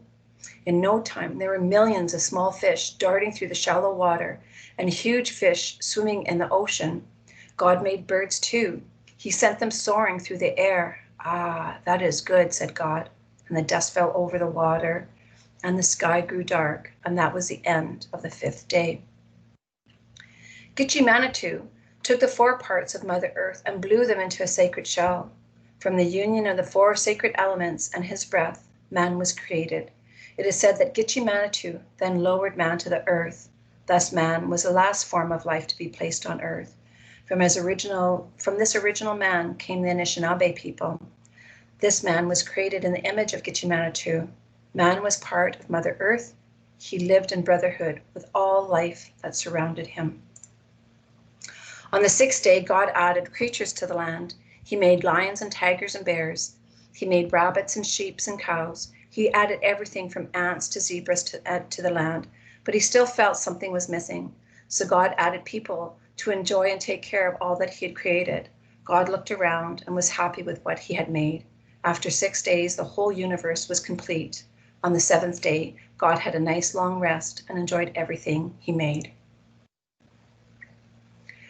Now, I wanted to share this with you because, again, just to look at the difference in from our creation story to what a children's version of a creation story is. And, you know, all these pictures that you're seeing in this video was pictures that were taken during the pandemic when everybody has kind of gone in the house, in home, and we're told to stay in place. And remember seeing some of those pictures as well, where the dolphins had returned to the canals in Italy. And, you know, and looking at this gorgeous peacock, you know, to take into the streets. And so, like I said earlier, you know, we need the earth and the plants and the animals and the fish and the waters more than the earth needs us. And so it was just just kind of a minds on, I suppose, what we would normally do in schools to get teachers or students to kind of think about different things. I'll take it over now, Sita, if you don't mind. I'm going to stop it. Yeah, please. And unshare. Yeah. Thank you. And now I'm going to share my prayer. You know, when we're talking about worldviews, right? Okay, can you see this worldview screen right here? Not yet. Not yet? Okay, let me just see what I'm doing here. Oh, I know, I have to double click, right? Yeah. Now can you see it? Oh, maybe not. Oh yeah, I think you can see it now. Now I can see it. Yeah, yeah. So when we're comparing worldviews, you know, again, I talked a little bit about our own worldview, that we had our own system of governance, of raising our children, of educating, but it always came in collectively as a family, as a community, and so we learned from our community, we learn from our cousins, our aunties, our uncles, and a lot of the things that I'm sharing here with you can also be found on this blog about worldviews. His name is Bob Joseph, and again, I can share this with Sita, and she can pass it on to you.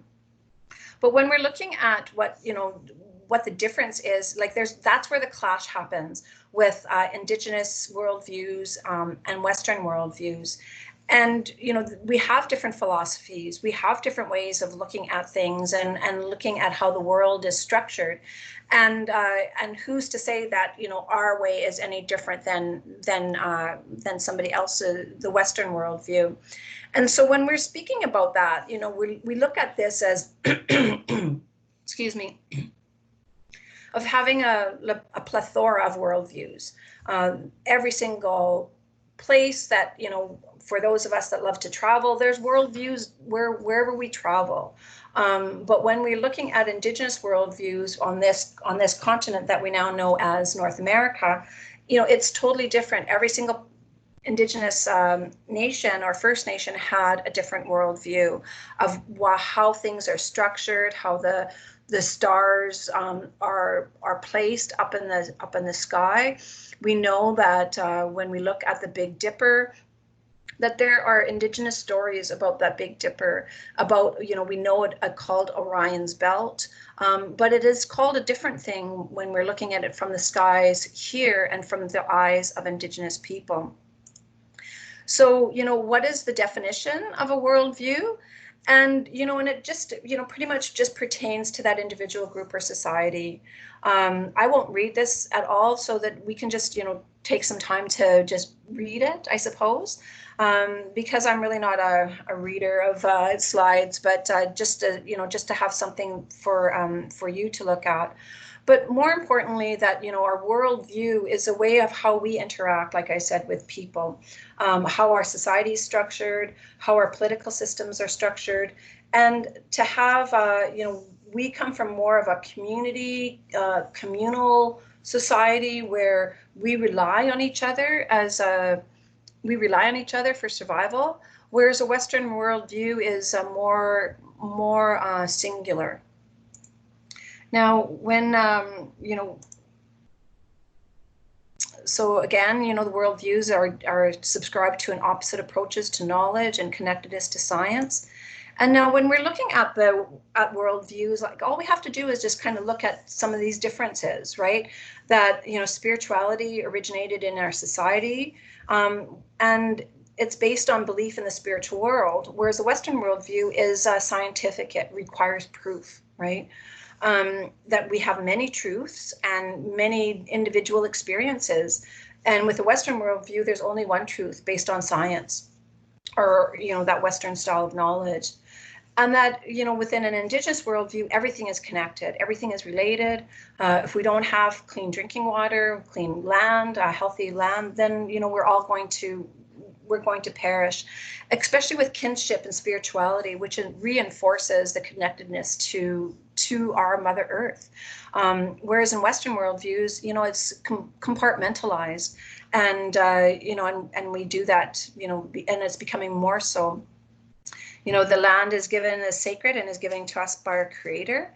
And within Western worldview, the land is and resources are for us to exploit and extract, and it's for the benefit of humans.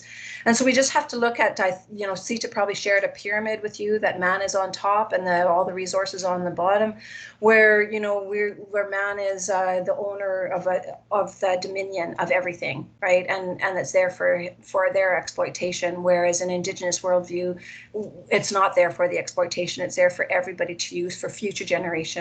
We don't think about time in that particular way. That we make sure that our things are here for 7 generations. And can you imagine if we made the decisions based on what the future generations are going to hold, instead of just this school year and next school year? But if we were actually really looking at how is our education system going to be affected or affected in 7 generations to come. You and I will be long gone by then, but then, at least we then had a hand at thinking and about the future generations, right? Our time is done in a nature setting, natural, like I just said, that there's we look at things in a cyclical motion where based on the sun and are based on the moon and the full moon and the solstice and stuff like that. And so tomorrow, even though it's Father's Day, tomorrow is also the first day of summer, so it's also a solstice, and that would be a celebration of coming forward with the growing of our plants and things like that. Whereas, you know, in Western worldview, it's the time is linear. It's just days, months, years. And it's, you know, and we all look at the clock and things like that and plan for the future that way. When we're looking at our relationships with people, right, that's why I asked at the very beginning of trying to, if everybody could introduce themselves, tell me where your land of your ancestors, and one thing that you liked is because I'm trying to develop a relationship with you. I want to know who you are, who our trustees are, and more importantly than just our trustees is who you are as humans. And so that's what we talk about, building relationships, right? And whereas, you know, in a Western worldview, it's kind of like get to the agenda, you know, we got this, that, and the other thing to do, and not thinking about those relationships that we're trying to create.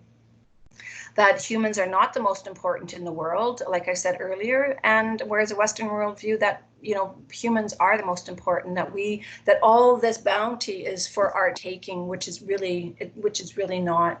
And then for amassing wealth, you know, that was one of the reasons why our ceremonies were taken away, especially the potlatch out west, was because those leaders amassed their wealth by collecting things and then at the end giving it away and distributing your wealth. Whereas in Western worldview, you're amassing wealth just for your own personal gain.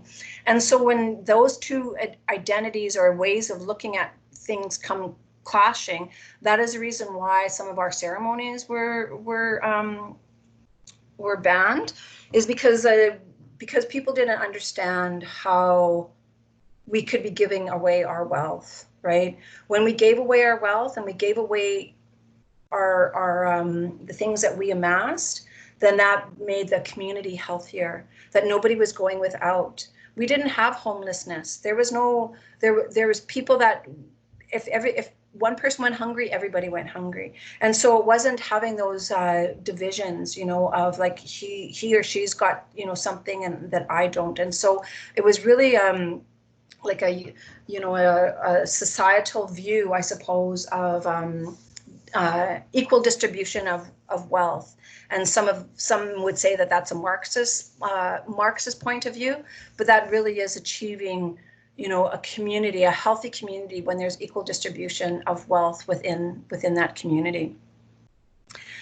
Now, when, you know, Martin Luther King has also said, like, we must learn to live together or perish together as fools. And that is really key because this earth is ours. And we all need to take care of the earth, and we all need to do it in a way that is not exploitive, not extractive. And what are we doing in Canada is that we're extracting and exploiting our natural resources. And, you know, when we're asking corporations not to go through certain areas for their Trans-Canada Mountain Pipeline or whatever, we just finished finding out 2 weeks ago that there was a huge spill in a community where that Trans Mountain Pipeline went through. And of course now it's going to leach into the water and it's going to leach into the ground, where now all the other animals and plants and things that relied on that water is now going to perish and not do so well.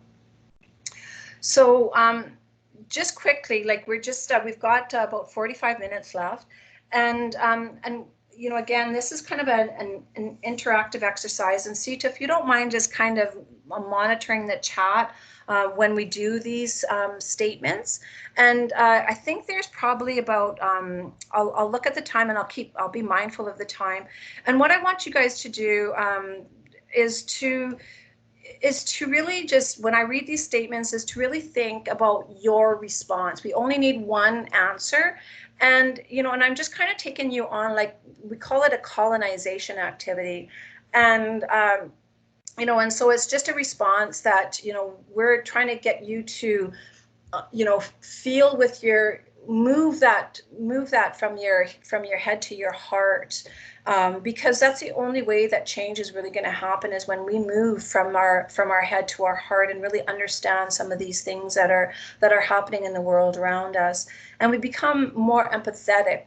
We understand. We're wanting to take a different point of view, and so, you know, we'll just we'll do some of these exercises, and then we'll come back, and then just I'll circle back of how everybody's feeling, and then Sita, if you just don't mind taking what some of the comments were after each, and you don't have to say the person's name, just after each comment, because I can't see the comments, after each statement. Yes, So I'll definitely do that. But like I said, there is a lag. So Okay. Andrea, I'm going to I can do it, Sita. Yeah, because I only got the other hands up now. So there's some lag in at my end. Yeah. So Andrea, if you don't mind, No, I'm not here. at all. I can do it. So I kind of took you through a little exercise, like a little bit of historical, you know, not in depth, but just kind of a broad overview. Just before this exercise, and so we're just going to have time for reflection when I'm reading these statements. So here we go. A new people have come to my homeland. According to our customs and teachings, my people welcome this new race and teach them how to live in this land. I feel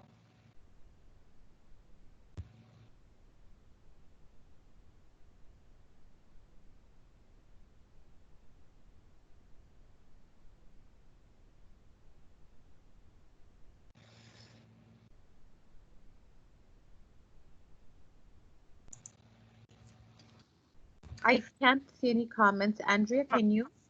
Yeah, there's one comment that says nervous. I so feel if everybody nervous. can just kind of, you know, you can even write it down, but I'd really like everybody to really engage into this, like even write one word, because this is also an exercise for us. It's also an exercise for you as well, to know how people have felt when they came here. So, you know, just be vulnerable. You know, there's no right way, no right answer, wrong answer. So I'll just give it a few more minutes if people just want to put something down there, or if you just want to write it on a piece of paper beside you, that is fine too. But just everybody, if they could participate.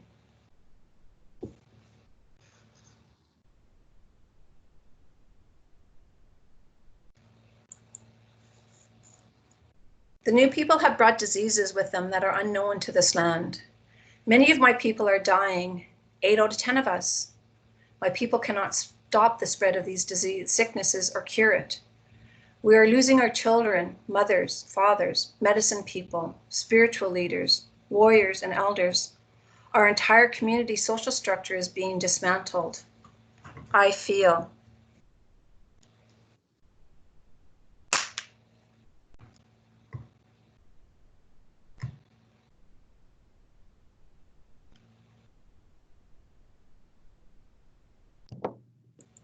So we have a comment that says resentment. We have another one that says, this statement makes me feel closer with our native Indigenous people and to the land they shared with us more than ever. Another comment that says frightened. Thank you. Threatened. Frightened, yeah. No, threatened. Threatened. Opposed to change. Unfortunate.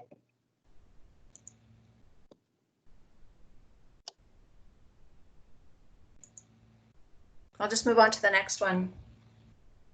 More and more of the new people are arriving. They seek land on which to develop their communities. My people are being pushed west. Our numbers are not as great as theirs. When we get pushed into another nation's territory, we become subject to warfare as we impinge on the survival of their people. Our traditions has always been to seek permission before using another nation's territory, as they need the area of land to sustain their people. We have no choice but to flee these new people who have weapons that can outfire ours, leaving us to face our brothers and sister nations in warfare. I feel.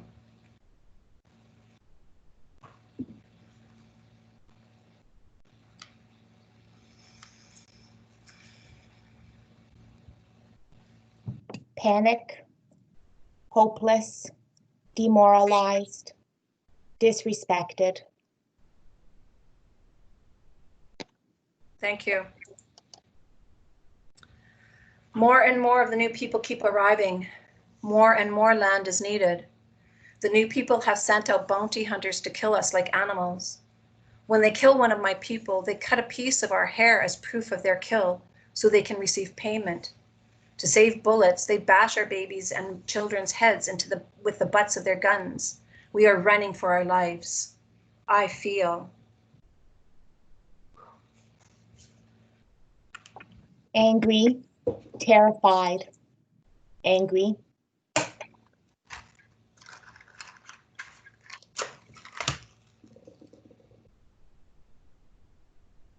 Defend. Thank you. I feel like fighting.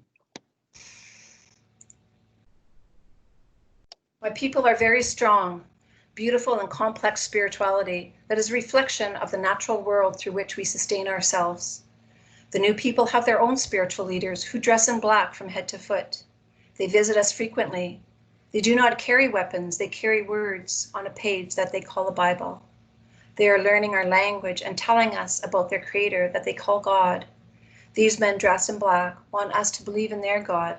This idea is foreign to my people, as we respect that there are other spiritualities, and it is against our spiritual teachings to try and convert other people to our beliefs. The new people tell us our spiritual ways are evil and uncivilized, and that their ways can save my people. I feel.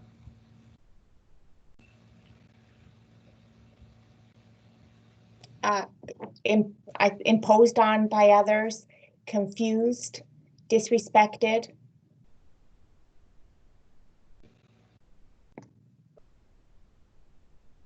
Thank you. Abandoned.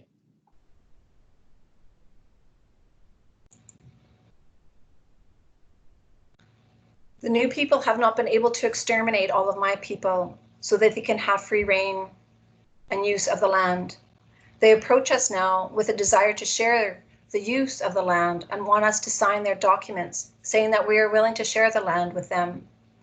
Making agreements like this is not foreign to my people, as we have had similar agreements with our brothers and sister nations. The new people seem to be wanting to own certain parts of our land. Land ownership is a foreign concept to us, as we believe that nobody can own the land. The land is for us to use in a good way and take care of. It is not to own. We do not have the right to give them permission to own the earth that sustains us. We can only agree to share in its bounty. I feel.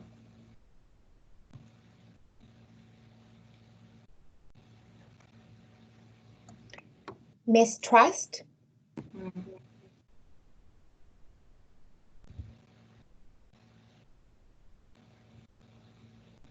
Unread, very suspicious.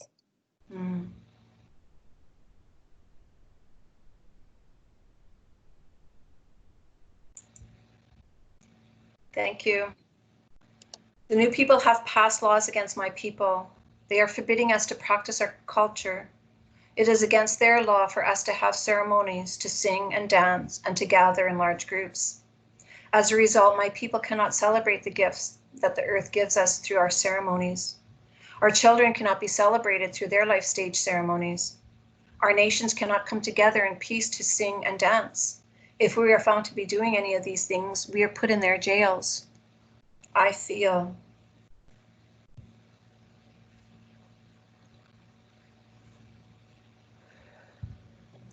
Trapped. Intent to conquer versus intent to share. Duped.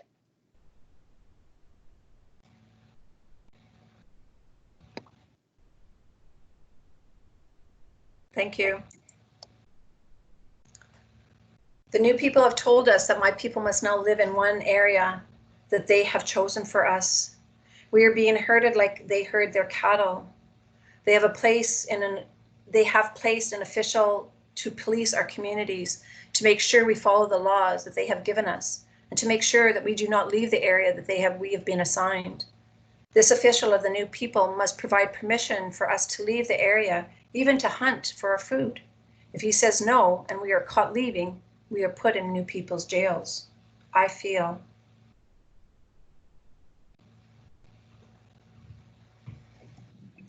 Occupied, captive.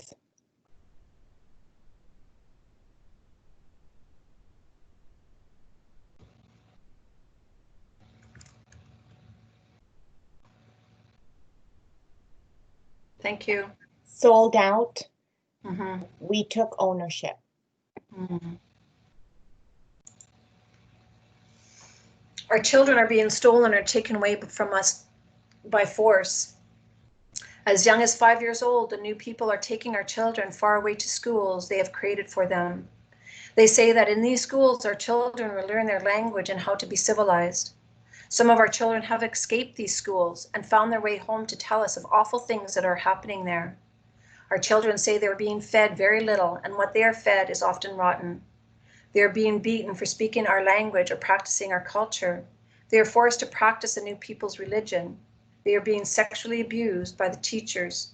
Many of them are dying from diseases that run like wildfire through the school. They do not understand why this is happening to them.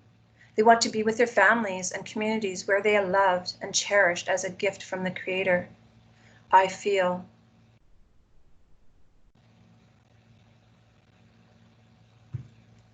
I see imprisoned in my own house, but I think it may have related to the last slide. Mm-hmm. Angry, powerless, numb, institutionalized, divide to conquer and brainwashed.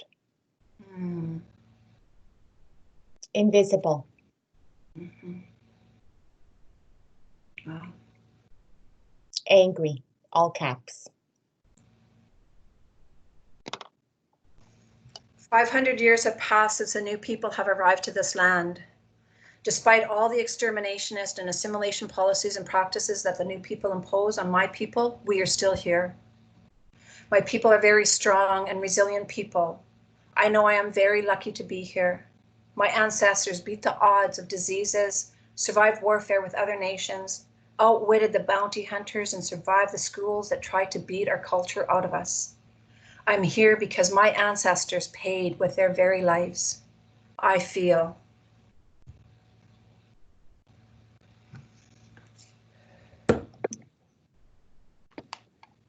Resilient.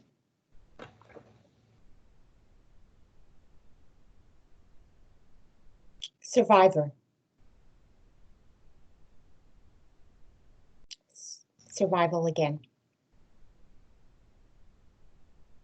Proud. Wise and strong. Strong.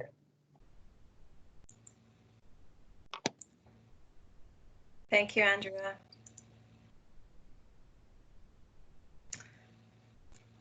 So we do this for, like I said earlier, just so you can kind of feel some of the things that our ancestors have gone through.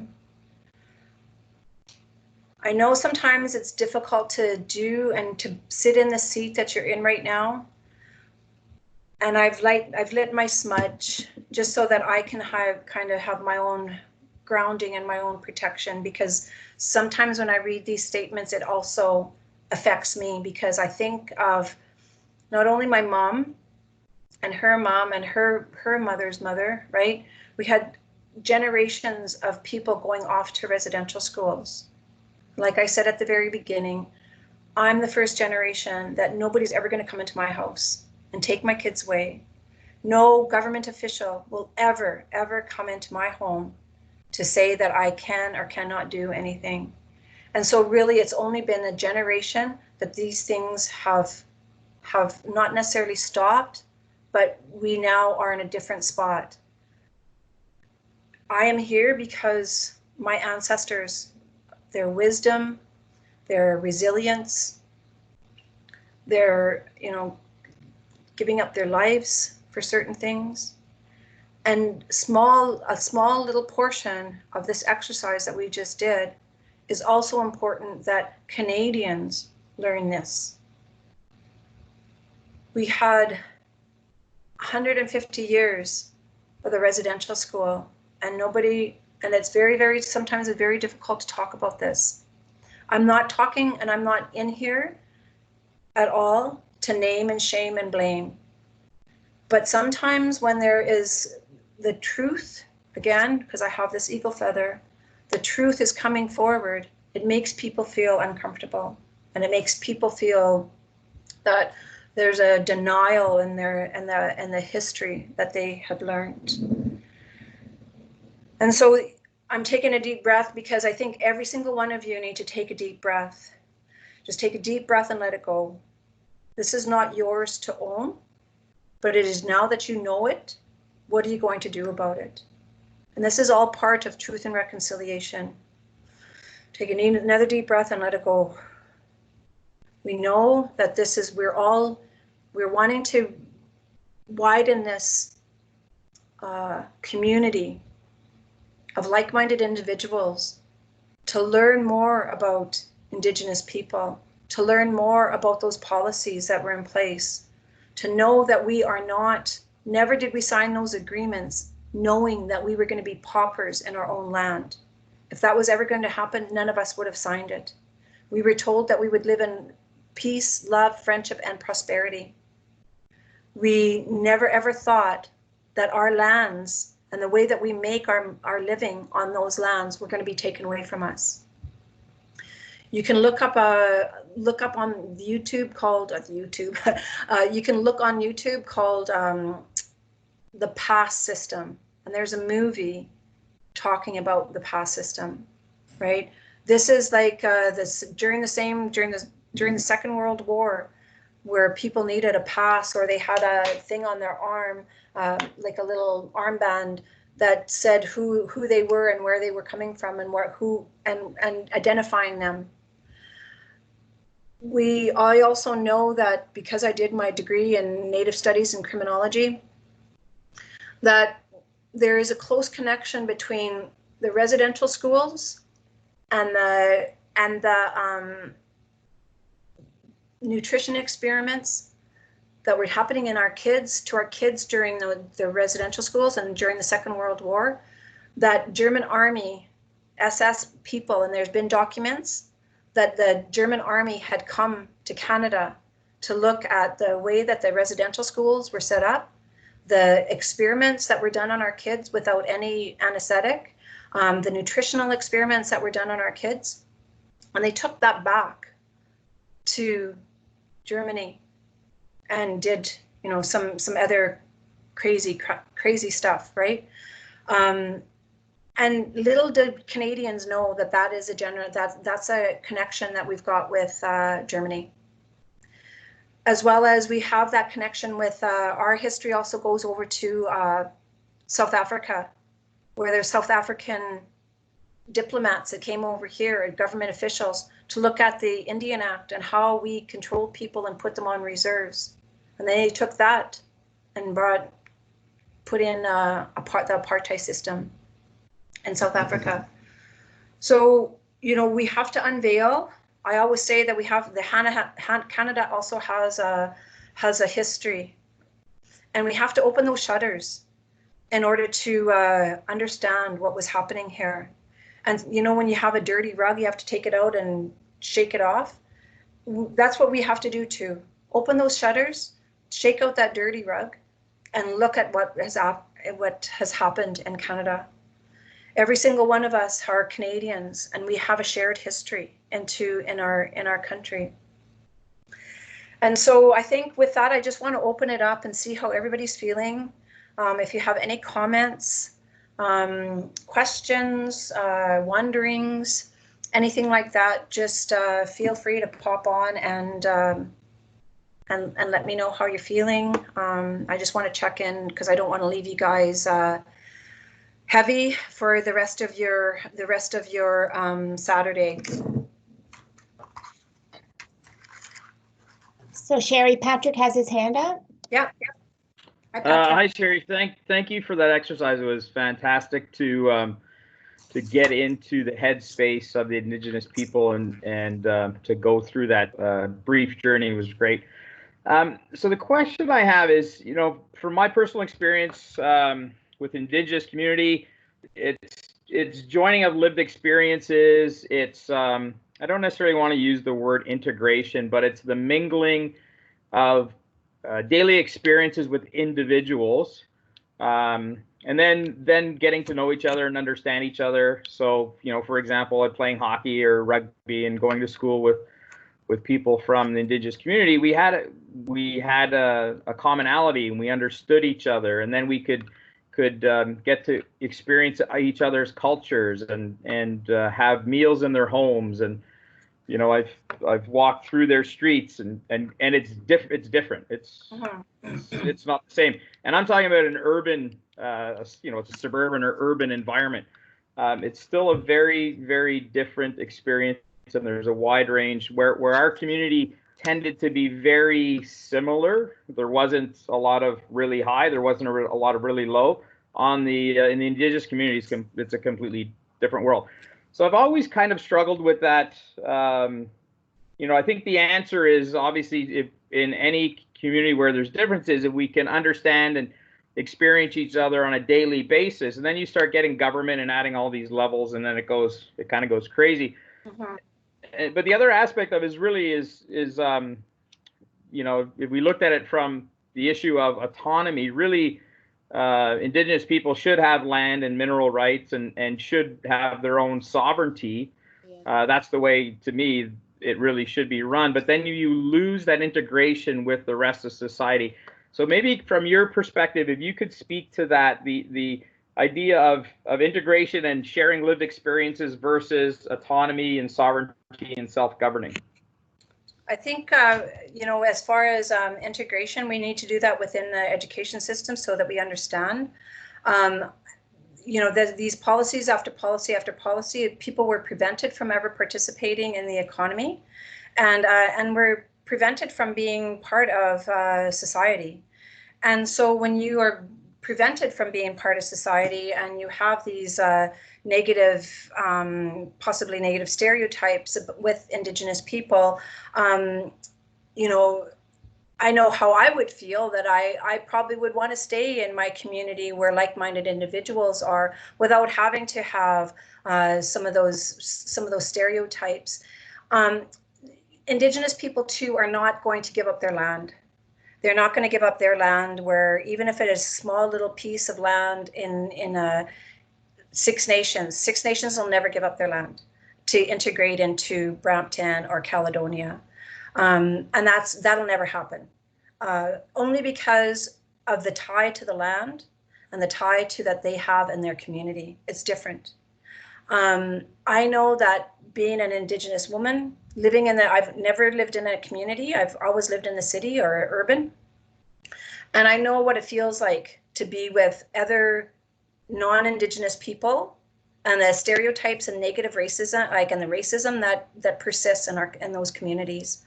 And so I think it's up to us as individuals, and up to us to understand where some of those stories, and where, not even stories, but where some of those lived experiences are coming from, and understanding that when we kind of have a foot in some of their own experiences, then we can kind of see both worlds. We're always going to have, they'll never get rid of we may get rid of the Indian Act at one particular time, but what's going to replace it, right? There is a fiduciary obligation on behalf of the Canadian government to make sure that certain things are looked after and prepared, and what we signed on the treaty, right? And there's a really good book called Unsettling Canada that talks about how Canada got the land. And I think, as far as, we don't have to look very far that what happened in Oka of, communities wanting the difference of opinions. The Mohawks in Oka did not want their cemetery to be desecrated to expand a golf course. And that was the whole reason behind the Oka crisis. And we know from the Oka crisis of how, 4 months of occupation, that they're just trying to assert what they know is their own land. And we wouldn't put up with it. I live in Milton, not very far from a cemetery, and I know all hell would break loose if all of a sudden there's a developer that came in there and wanted to desecrate that cemetery and put in a golf course. We just have to kind of think about who's benefiting from from these different things. I hope that answers your question. Any other comments or questions? Yes, there's a question. There's a hand up from Peter, Sherry. Okay, I'll just look at it. Sorry, Peter. Yeah, go ahead, Again, Peter. Sherry, thank you very much. I think, sessions like this are very sobering, and they make you think of things that we should have top of mind on an ongoing basis, but unfortunately life gets busy and we don't get an opportunity to do this kind of thing often enough.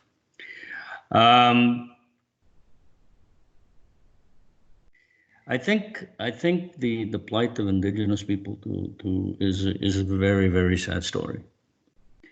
It's a story that repeats itself every time there is a dominant force, culture, religion, whatever you want to call it, imposes itself on the minority. It repeats itself because, very simply, because of power. It's like somebody coming into your own house and deciding that they're going to redecorate your house. And that's essentially, putting it in very, very simple terms, that's essentially what's happened. Right. The issue of integration, I applaud you through all the strife that your people didn't integrate. And you've paid a very, very high price for that. I think we don't do enough to create the awareness of the original people here. We've basically, the whole system is geared to make sure that you become as invisible as possible.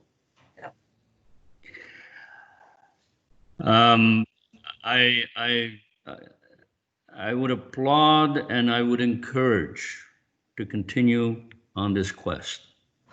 It'll take a lot of time, unfortunately, but certainly the awareness is being created. And where we all fail, and I'm speaking in particular to the ones who hold the levers of power, we fail to remember our own basic humanity.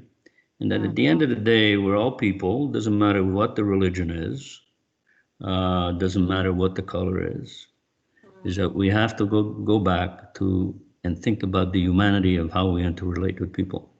Right. So thank you very much. Certainly a very sobering conversation. And whatever a small thing I can do or we can do, I extend a hand of help. Thank you. Thank you. Please take care of yourself as well. Yeah.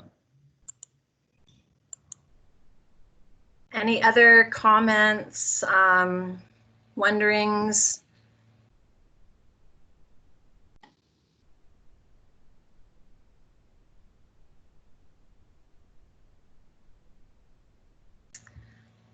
I just want to take a few minutes just to thank each and every one of you for being here on a Saturday. CETA is really CETA is such a powerful force in our own, and getting and Mervyn too, like to getting everybody to commit to two hours on a Saturday is awesome. But I do want to commend each and every one of you for, taking the time. Sometimes this work is not easy. It isn't easy. I have my smudge in front of me so I can smell it, and I know that my ancestors are behind me and holding me up, and I feel them on my back. So I go humbly in front of you. I know it was tough to do some of this stuff, just be here for a couple of hours.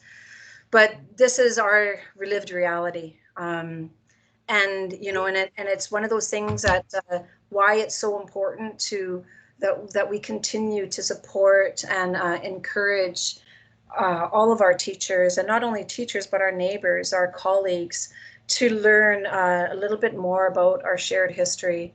And never in the history of Canada is there such a wealth of knowledge that is at our disposal. We just have to Google it now. Whereas before, when I was in university, I'd have to search it through that Dewey Decimal System and different colleges' libraries. So if I could go back to school now, man, I'd rock it. But anyhow, from the bottom of my heart to all of you, thank you for being here with me. I'm really, really humbled that you've taken the time to be with me on this journey. Miigwech.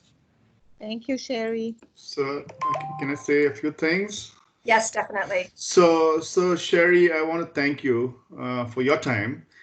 This has been very interesting and enlightening presentation for me personally as an immigrant, and I have learned a lot of things. Things that I did not understand properly, things that I just briefly heard of, and things that stereotyped Indigenous people. So personally, I have a lot to learn, and I hope to learn much more from you and from attending such sessions. I'm glad that our children are learning a lot about our Native history in schools, because as my children are in school, we come from a different historical background, and we are fortunate to have you as a resource with our board. So thank you for all that you have been doing, and keep up the wonderful work, and have a great summer break. Thank you. Thank you. And Sherry, Pat has his hand up too. Yep, for sure. Go ahead. Hi, Sherry. Sherry, you are rocking it. So I just want to say not on behalf of the group, but I just want to say thanks for your work today with us. The fantastic work that you and Jody put in yesterday. I thought it was a great day. And the work that you always do to bring this to the attention of our staff, our senior team, our students. And I'd also like to acknowledge our trustee group as well for the amount of time they've dedicated to the various elements of human rights and equity over the course of the year. It's really, it's great to see, and I think bodes well for our board as a whole. So thanks again, Sherry, very much. Thank you. Thank you as well from my side to all of you for taking the time for the 4 days. Thank you, Sherry. Your honesty always touches me, and I'm really blessed to be working with you. Thank you to all the trustees. Happy Father's Day tomorrow. Yes, and I hope you take the time to reflect. And I do hope that we'll have more opportunities in the new school year. The learning. These 4 sessions were just the beginning, and it's a real invitation to intentionally continue with the learning. Thank you so much. Thank you, Pat, for always having our back on this. Do you want to end with a closing prayer? Pat? Sure. So if you could join me in a sign of our faith in the name of the Father, the Son, and the Holy Spirit. Amen. Lord, give us new strength so that we can build places of belonging, to create a community for all to share their gifts, to know that each of us is loved, to help us see the light of Christ in all that we serve. Let us remember that each of us is loved, each of us is willed, and each of us is necessary. May we balance mercy and justice so that we can achieve equity and access for all of your children. We do this in your name. Amen. In the name of the Father, the Son, the Holy Spirit. Amen. Thank you, everybody. Have a great weekend. Thanks, Thank Sherry. you. Thanks, Sita. Thank you, Andrea. Thank you, Marvin. Yeah, thanks, Sherry. That was amazing. Thank you. And Sita. Yes. Thank you, always. Thank you. And you can stop the recording and then share with me, because I think you started the recording. I did, and I'll stop it right now. Thank you very much, Andrea. Have a lovely weekend, everybody. Thank you. Bye-bye. Bye. Bye, Sherry. We'll stay in touch. Definitely. Bye-bye.